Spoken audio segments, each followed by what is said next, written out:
Hello students, I am Shrija Das. Hope you all are fine in this unprecedented time. So you take care of yourself and your family and stay safe at home. So today I am going to start my online biological class session. So I start with the chapter The Fundamental Unit of Life. So I want to share the slides with you all. Fundamental Unit of Life. So as we know that cell is the structural and functional unit of life, but how it was discovered? So it was first discovered by Robert Hooke in the year 1665 from dead cork cells, which were obtained from the bark of the tree. So he derived the term cell from the Latin word which means a small room. So cella means a small room.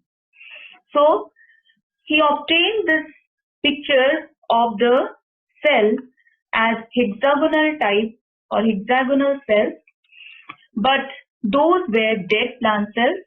So later on, Anton von Leeuwenhoek in the year 1674, he found the moving cells from the pond water and named them as animalcules, which included bacteria, protozoa, etc. So he was the one who first discovered the live cell.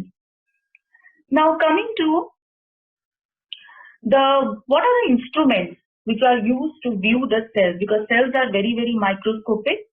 Now these microscope, these are the instruments which are used to magnify the microscopic cells. So microscope is an instrument which used to give the enlarged image, which we cannot see it in our naked eye. So the major microscopes, mainly the microscope which we come across in biology are the simple microscope, compound microscope and electron microscope. So simple microscope, it has one lens for magnification, whereas the compound microscope, it has two lenses, one objective and one eyepiece, objective and eyepiece. So two converging lenses. So definitely compound microscope has more resolution than simple microscope. And then the electron microscope, it has furthermore higher resolution power. So this electron microscope, it helps or it is used to see the internal structure of the microscopic cell. Now let us see the structure of compound microscope. The compound microscope has an eyepiece and an objective. So two lenses are there, one eyepiece, one objective. So those are the converging lenses. So this eyepiece, it lies close to the eye, because of that it is named so. So eyepiece, here is the body tube, here the objective lens, then this one is the coarse adjustment for the proper adjustment of the object so that we can view the good picture of the image. Then fine adjustment, this is the arm. So by the help of the arm, we should always hold the microscope by the help of the arm. This one is the stage on which the microscope, the slide is placed, this one.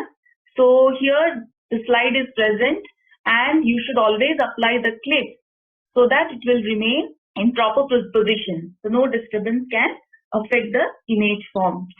Now this one is the swivel, mirror. So mirror help in reflecting the sunlight, the sun rays, which will again pass to the condenser and we can view the proper image of the object, enlarged image of the object.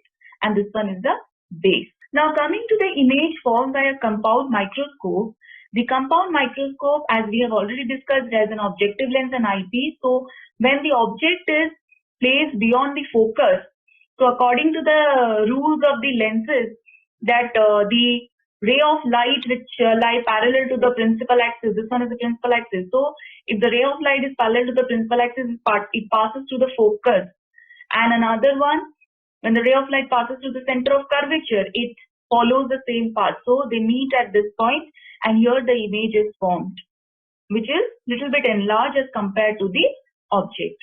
So again, this image acts as the object for this eyepiece. And again, an more enlarged image is formed here, which is inverted and virtual.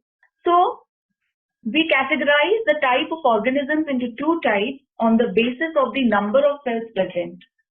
So as unicellular organism and multicellular organism.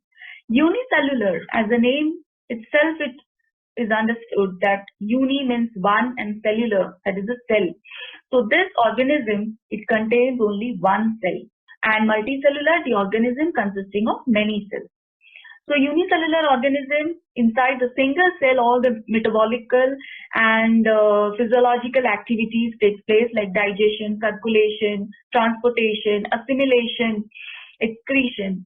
So examples are amoeba, bacteria, paramecium, and in case of multicellular organism are higher grade of plants and animals. Next, let us now differentiate between prokaryotic and eukaryotic cell. Okay. Now it will be easy for us to understand from the name itself. Pro means primitive, karyon means nucleus, and here U means modern and karyon nucleus. Again, prokaryotic having a primitive nucleus. That means the nucleus is not well developed. So it do not have a membrane. Rather, in prokaryotic cell, the DNA material or the chromatin material, it is present or freely suspended inside the cell, that is in the cytoplasm, and this is called as the nucleoid. Rather, nucleus, we do not say it as nucleus, we rather say it as nucleoid. This is the genetic material. It has a plasma membrane, cytoplasm, again a tough covering called as capsule. Then ribosomes, suspended ribosomes are present here. Along with that, a flagellum is there for the motility. Now, in eukaryotic cell, it has a very, very well organized nucleus having a very well double membrane, and it is well organized. It has a nucleolus, which is the site for the protein synthesis, RNA biogenesis, and it consists of plasma membrane, and this is the plasma membrane, endoplasmic reticulum, vesicles, Golgi apparatus, and all the important organelles.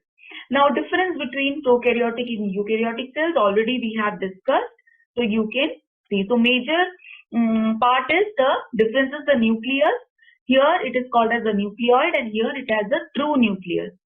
So examples are the single-celled organisms, that are the archaebacteria and cyanobacteria.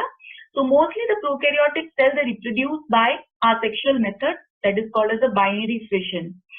Whereas the eukaryotic cells, they reproduce sexually as well as asexually. Sexually, that means the mitosis and meiosis, or also asexually by other methods like fission, budding, all that. So these are some contrasting features. There are also some contrasting features between plant cell and animal cell, which we are going to discuss later on. Now let us come to the shape and size of the cell.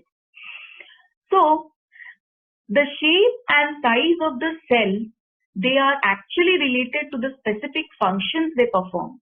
That means, suppose in case of our body, we have a variety of shape and structure of the cell. Like in case of the nerve cell, it is very, very elongated because it helps in the transmission of the nerve impulse.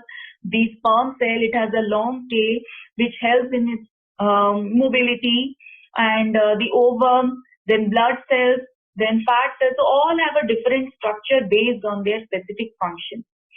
Also in case of amoeba, so amoeba does not have a definite shape, rather it has an irregular shape, isn't it? So it changes its shape. Likewise, in why it changes its shape? Due to specific functions, like for ingestion, for nutrition, in the nutrition process, it changes its shape to what extends its false feet or pseudopodia in order to engulf the food. So also in our body, we have macrophages which can change their shape because they also undergo phagocytosis. That is, they engulf the foreign bodies and protect our body. Now let us come to the cell theory. Cell theory was first formulated by M.J. Sleeden in the year 1839 and Theodor Swan in the year 1839. So both were biologists, but first it was formulated by, or it was found by M.J. Sleeden in case of plant because he was a botanist. And after that, Swan also, he discovered this cell in the animals. he was a zoologist.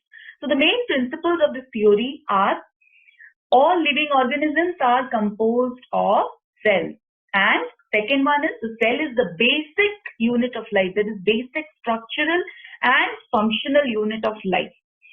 Furthermore, this cell theory was modified by another scientist in the year 1855. That is he was Rudolf Virchow.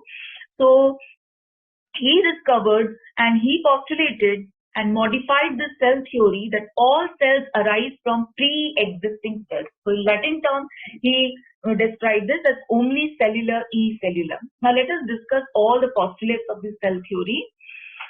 First is all living beings are composed of cells. Now here you can see the paramecium. It is a unicellular organism. It has a single cell. So inside this cell, all the metabolic activities take place and it can survive, it can reproduce, it can all the transportation, then all physiological process occurs in a single cell. Whereas in case of here the multicellular organism, plants and animals, they are also composed of many cells performing different functions.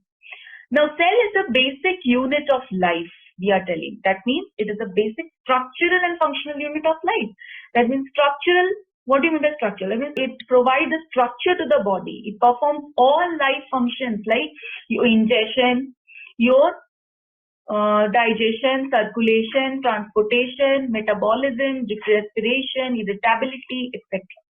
Now, what happens actually in case of unicellular organisms, there occur division of labor in between the cell organelles.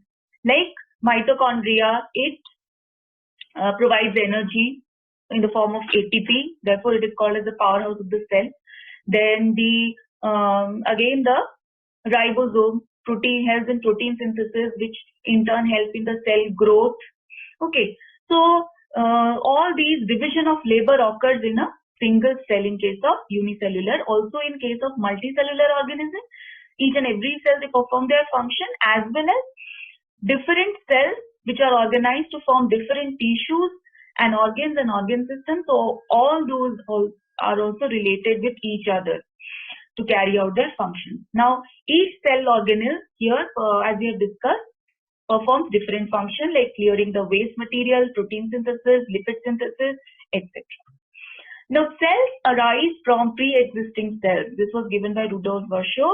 So here it is the structure of a eubacteria. It is a prokaryotic cell.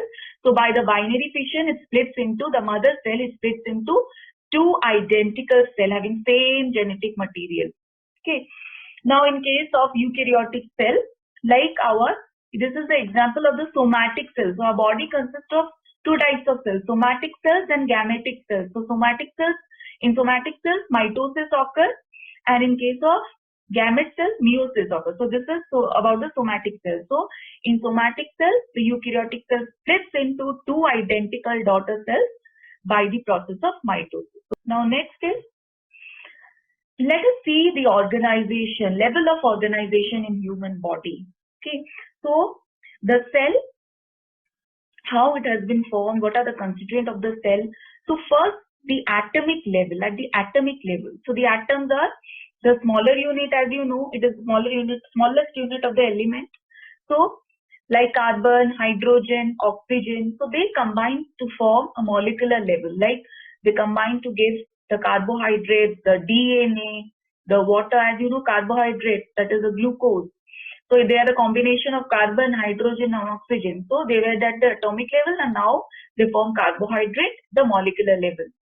Now these again form the cellular level. This gives rise to the at cellular level. That means those substances are enclosed inside the cell or cell wall, and multicellular organisms perform specific function. Like in our body, the muscle cells perform a different function, your neurons, your skin cells, your red blood cells, okay, so bone cells, so all these perform specific functions. Now in tissue level, these tissues are group of cells with similar functions. That means a specialized function like your epithelial, muscle tissue, then connective, all those. Now in case of organ level, the tissues combine to form organs, and like your different organs in your body, they work together completing a specific task. The heart, liver, stomach, Then comes your organ system level. That means your heart, then your blood vessels, then your the lungs. So what they help in performing a system. That means a task. That is what is that? So that is your respiratory system, circulatory system, then digestive system. So digestive system like your liver, stomach, all those. Now here the organismal level. An organism has several organ systems that function together. So these are the grades of organization.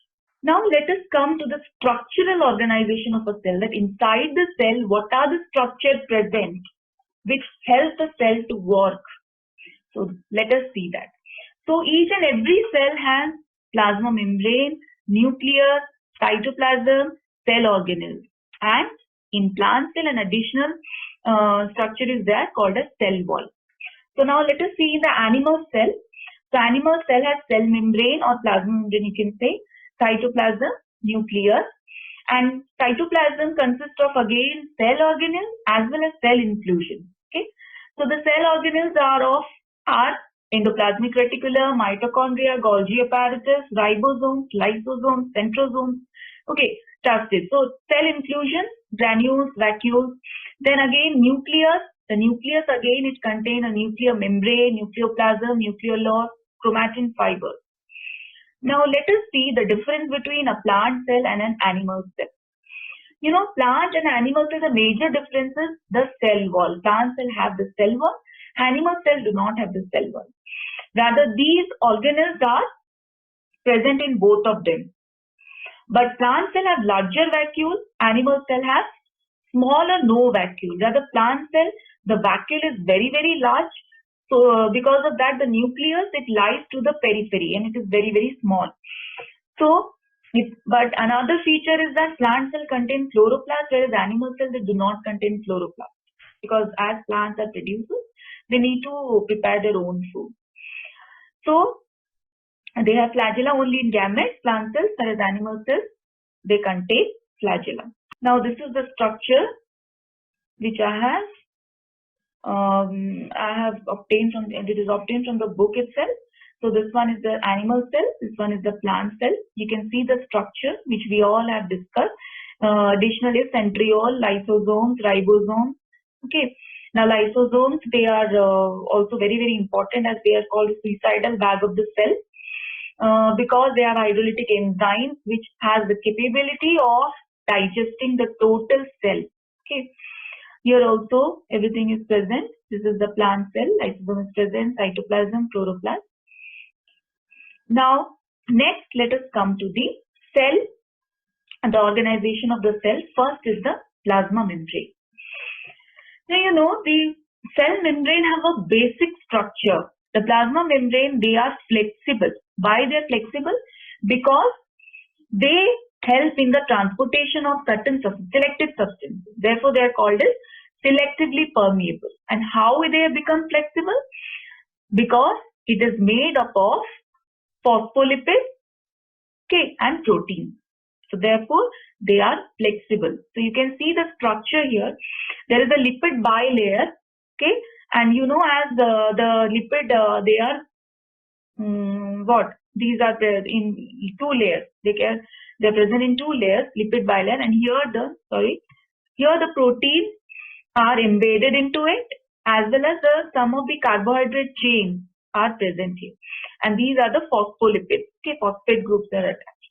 So this plasma membrane, they help in the selectively exchange of different substances.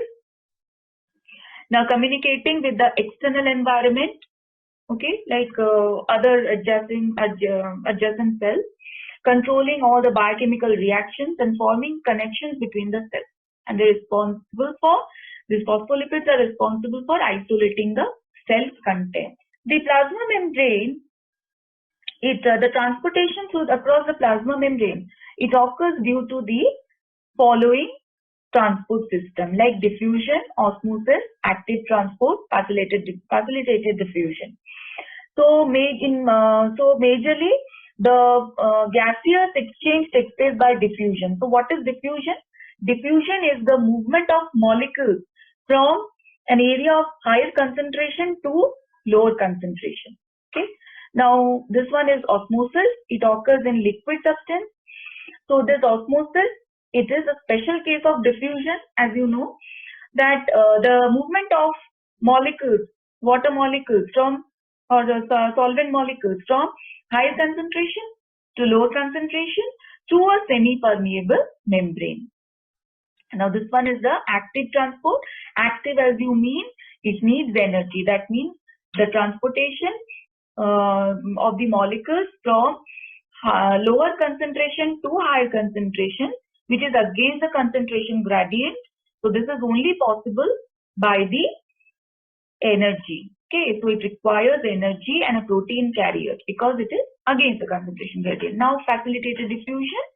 So this movement, the molecule from higher concentration to lower concentration is transported to maintain equilibrium of the cell. Now again they are moving with the concentration gradient without the expenditure of energy. Now before going to the other organelles and other structures of the cell, let us first see that what are the types of solutions. Okay. Now here are the types of solutions: isotonic, hypertonic, and hypotonic. So iso means same, tonic is the strength. That means the solute and solvent ratio is same. Okay.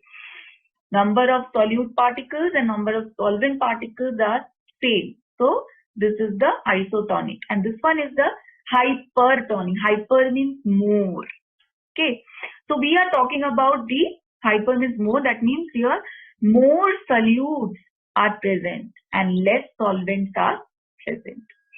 Okay. That means this solution is very, very concentrated. Now here hypotonic solution means hypo is less. That means less solute and more solvent. That means a dilute solution. So here you can see if we place a cell, living cell inside the solution, how they behave, what happens to them. So like in hypertonic solution, suppose this solution is hypertonic. That means they are more concentrated. Concentrated means number of solute is more than solvent. That means amount of water is less in the solution. So what will happen? The water from inside of the cell will come out. As a result, the cell will shrivel or it will shrink in case of animal cell. But in plant cell, the plasma membrane will shrink, whereas the cell wall, it will remain intact because it is very, very hard. Okay, it is made up of cellulose. We will discuss it later on. And then here also this same thing happens, but only the plasma membrane gets shrink. That means this is called as plasmolysis. Now in case of isotonic solution, as the concentration is same, that means the